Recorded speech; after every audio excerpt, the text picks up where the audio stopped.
अमेरिकी वित्त मंत्री जेनेट येलेन ने चेतावनी दी है कि डेट सीलिंग न बढ़ाने पर देश 1 जून को डिफॉल्ट कर सकता है।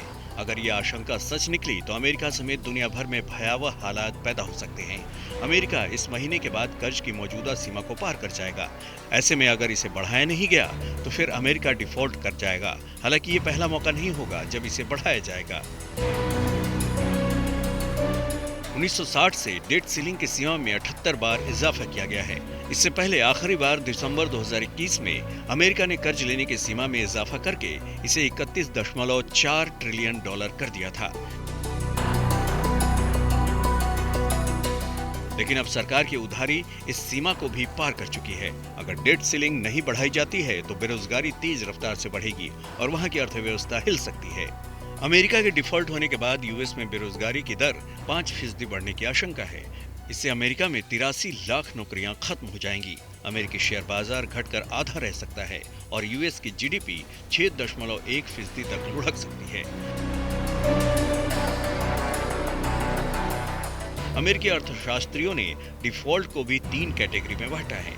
ऊपर बताए गए हालात केवल तब पैदा हो सकते हैं जब प्रोटेक्टेड डिफॉल्ट की स्थिति आ जाएगी। लेकिन इसके अलावा भी बाकी 2 डिफॉल्ट की सूरतों में भी हालात नाजुक होने की भरपूर आशंका है। अगर ब्रिंकमैनशिप की नौबत आती है तो डिफॉल्ट से बचने के बावजूद 2 लाख नौकरियों के खत्म होने का डर है। यही नहीं, इससे जीडीपी में भी 0.3% तक की गिरावट आने की आशंका है। शॉर्ट डिफॉल्ट की स्थिति में 5 लाख लोगों के बेरोजगार होने का खतरा है। इस हालात में बेरोजगारी दर 0.3% तक बढ़ सकती है।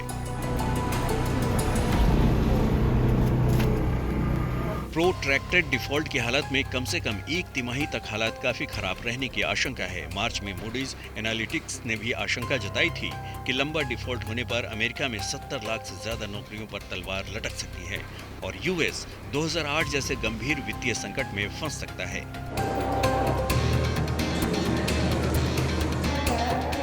डिफॉल्ट होने के बाद देशों के पास कई विकल्प होते हैं, जिसमें कर्ज को रीस्ट्रक्चर करने से लेकर करेंसी की डिवैल्यूएशन तक शामिल है। इससे एक्सपोर्ट किए जाने वाले उत्पाद सस्ते हो जाते हैं, जिससे मैन्युफैक्चरिंग इंडस्ट्री को फायदा मिलता है। डिमांड बढ़ने से अर्थव्यवस्था में तेजी आती है और लोन चुकाना आसान हो जाता है।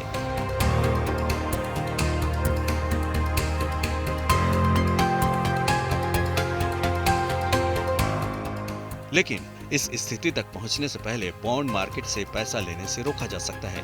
डिफॉल्ट के मुद्दे का समाधान तभी हो सकता है जब निवेशकों को भरोसा हो जाए कि सरकार के पास भुगतान करने की क्षमता और मंशा दोनों है।